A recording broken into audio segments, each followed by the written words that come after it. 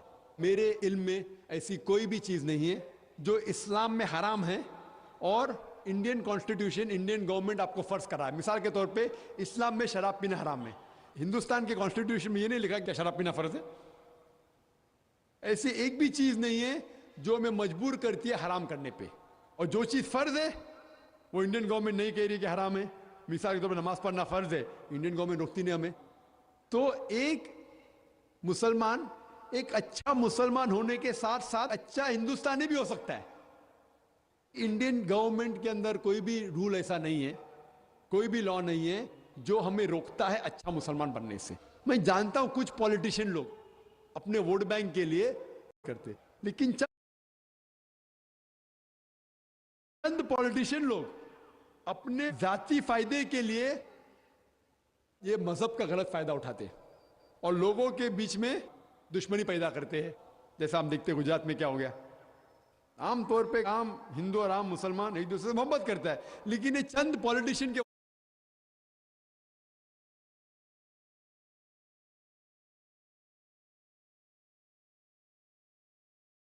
وجہ سے ہم ان کے جال میں آ کے ایک دوسرے سے جھگڑا کرتے ہیں. جھگڑا کرنے کی ضرورت ہی نہیں. آپ قرآن کو اگر فالو کریں گے، تعالیٰ الی کلمۃ سواء بین بینکم، اس بات پہ آؤ جہاں پر ہم میں یکساں ہے. کبھی پرابلم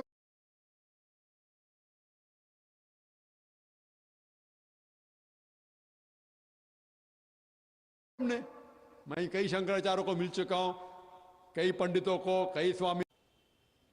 تو میرے حساب سے اس ملک میں ہمیں حق ہے اسلام مذہب فالو کرنا، اسلام مذہب کی دعوت دینا.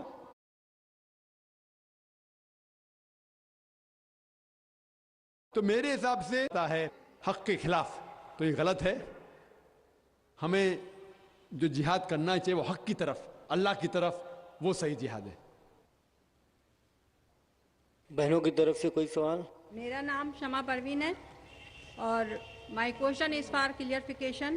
آپ نے اپنی تقریر میں کہا تھا کہ 80 کروڑ غیر مسلم ہندوستان میں اس بات کی شہادت دے رہے ہیں کہ اسلام تلوار کے بل پر نہیں پھیلا.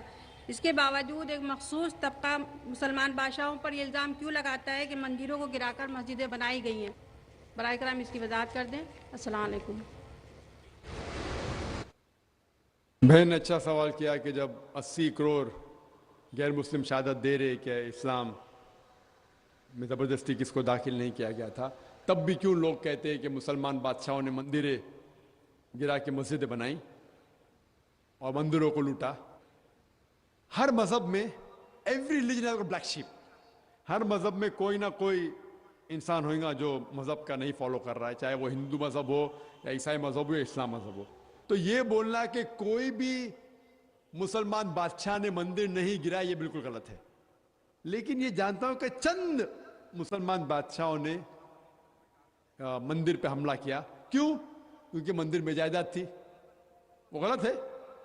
قرآن کی آیت ہے کہ مونسٹریز، چرچ، گردوارا، اس کو آپ مت تباہ کرو.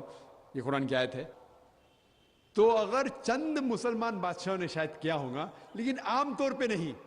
عام طور پہ غلط فہمی ہے کہ لوگ کہتے ہیں کہ یہ مسلمان بادشاہ مندر گرا ہے. لوگ کہتے ہیں ٹیپو سلطان نے تلوار کے زور کے اوپر اسلام پھیلایا. ہم دیکھتے ہیں آج کی تاریخ میں بھی، آپ جائیں گے میسور میں، اس کے بازو میں، اس کے محل کے آنگن کے اندر ہی ایک مندر ہے. تو لوگ جان بوجھ کے تاریخ کو بدلتے ہیں. آج آپ دلی میں جائیں گے تو جو گائیڈ ہوتے ہیں نا، گائیڈ، وہ گائیڈ بولیں گے کہ تاج محل کس نے بنا بچا ہے؟ یہ راجہ بھوج نے بنا ہے. تو میں جب دلی گیا تھا تو ایک فارنر تھا، اسے گائیڈ کہہ رہا تھا کہ راجہ بھوج نے بنا ہے. تو کہتا بیوقوف، میں ہزاروں میل دور سے آ رہا ہوں، پوری تحقیق کے ساتھ کس نے تاج محل بنا ہے، ابھی آپ مجھے کہہ رہے ہیں کہ راجہ بھوج نے بنا ہے. تو اس طریقے سے تاریخ کو بدل رہے. قطب مینار کس نے بنایا؟ ایک نیا نام لیتے ہندو. تو یہ ایک سازش ہے تاریخ کو بدلنے کے لیے. اسی لیے ہم دیکھتے ہیں کہ پریویس گورنمنٹ جو تھی